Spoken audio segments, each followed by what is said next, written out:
Pauline Ferrand-Prevot dominates Queen Stage in 2025 Femmes Tour to take yellow jersey stage win. Imagine witnessing a thrilling display of athleticism and determination as the world's top female cyclists battle it out in the Tour de France Femmes.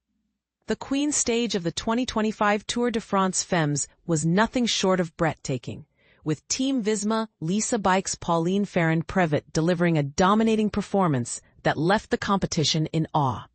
But here's where it gets interesting. Ferrand-Prevot's impressive ride not only earned her the stage win, but also propelled her into the yellow jersey, setting her up for a historic victory on the final day. As the peloton tackled the infamous Col de la Madeleine climb, Ferrand-Prevot dropped favorite climber Sarah Gigante with 8.5 kilometers to go, eventually joining and overtaking Niamh Fisher-Black and Yara Castellan to win by a staggering minute and 45 seconds. This remarkable feat has sparked a heated debate among cycling enthusiasts. Can anyone stop Ferrand-Prévot from making history as the first French woman to win the Tour de France Femmes? And this is the part most people miss. The GC battle has been shaken up, with former yellow jersey wearer Kim Lacourt no longer in the top 10, and Ferrand-Prévot's closest competitor, Gigante, over 2.5 minutes away. The final day of the 2025 Tour de France Femmes promises to be an exhilarating conclusion to the Grand Tour, with the peloton facing another tough day in the mountains, featuring 3 categorized climbs, including the notorious HC climb Col de Joux Plane. As the cycling world holds its breath, one question remains. Will Ferrand-Prévot defend her lead and etch her name in the history books, or will her competitors mount a stunning comeback? The stage is set for an unforgettable finale, and we want to hear from you. Do you think Ferrand-Prévot has what it takes to win the Tour de France Femmes? Or will another cyclist steal the show? Share your thoughts in the comments below. The top 10 standings for Stage 8 are a testament to the intense competition, with Ferrand-Prévot taking the top spot, followed closely by Gigante, Fisher-Black, and Vollering. The overall top 10 after the 8th stage sees Ferrand-Prévot in the lead, with Gigante and Vollering hot on her heels. As the curtain closes on the 2025 Tour de France Femmes, one thing is certain. This has been a tour for the ages, and the final day will be an absolute thriller. So, who will emerge victorious? Only time will tell, but one thing is for sure. The world of cycling will be watching with bated breath. Pauline Ferrand-Prevot wins historic Tour de France Femmes, France's long-awaited victory. A 34-year drought shattered on the roads of France. Pauline Ferrand-Prevot stood atop the podium this Sunday, claiming the yellow jersey in the Tour de France Femmes and ending France's long wait for a homegrown champion since 1989. Her triumph resonated across the nation. Cycling fans hadn't seen a French winner of the Women's Tour since Jeannie Longo. And the men's race has waited even longer after Bernard Hinault's last victory in 1985. But here's where it gets controversial. Does national pride in sport overshadow the personal journeys of these athletes? Some argue that riding under the tricolor flag brings an extra layer of pressure that can either forge legends or break spirits. After dominating the mountain bike circuit and seizing Olympic gold in Paris, Ferrand-Prévot retired from off-road competition, only to return this season with a bold promise. Win the Tour de France Femmes within 3 years. Remarkably, she did it in her first attempt, proving that a multi-discipline background can be a powerful asset rather than a distraction. And this is the part most people miss. She didn't just defend a lead, she seized it dramatically. On Stage 8's grueling 18.6-kilometer ascent up the Col de la Madeleine, she attacked decisively, distancing even the race's former champions. By the summit, she had carved out more than 3 minutes on defending title holder Kasia Nieuwiedama-Finney and 2023 winner Demi Vollering.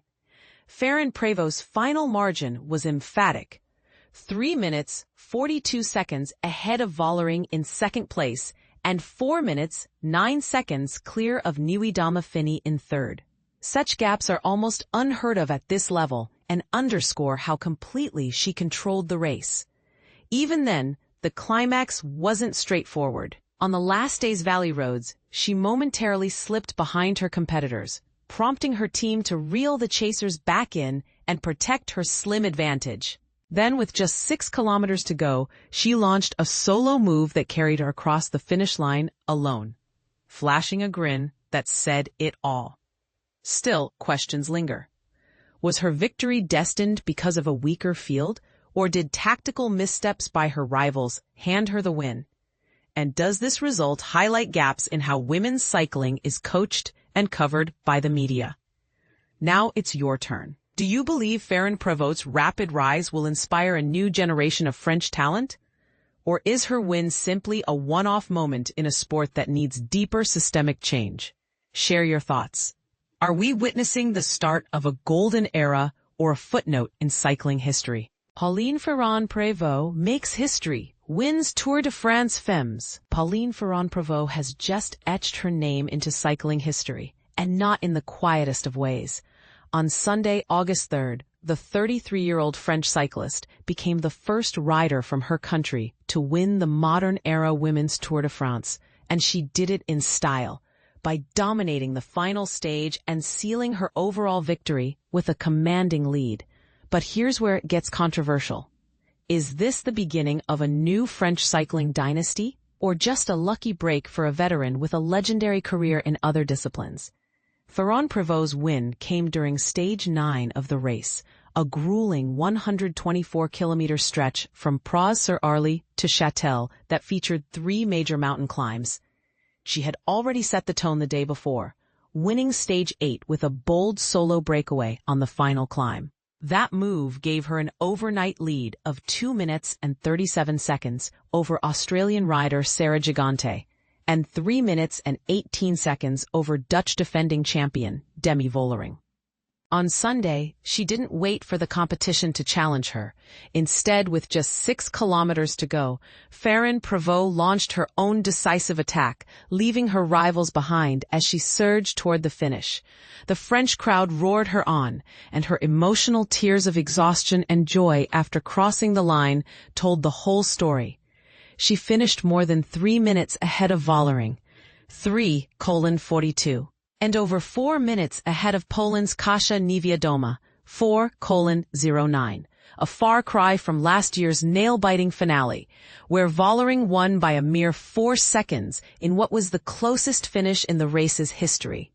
The race wasn't without drama, though, just of a different kind. Earlier in the stage, Ferrand-Prévot joined forces with Gigante and others during the punishing ascent of Col de Joux Plain, an 11.6-kilometer climb with an average gradient of 8.5%. Known for her struggles with high-speed descents, Gigante was dropped during the long downhill that followed.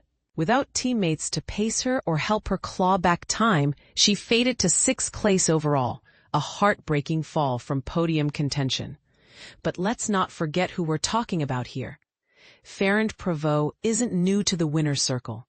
A former Olympic gold medalist in mountain biking and a conqueror of the brutal cobblestone Paris-Roubaix Classic, she has already proven her versatility and resilience across cycling's most demanding disciplines. Her Tour de France Femmes win now adds yet another impressive chapter to her already glittering career.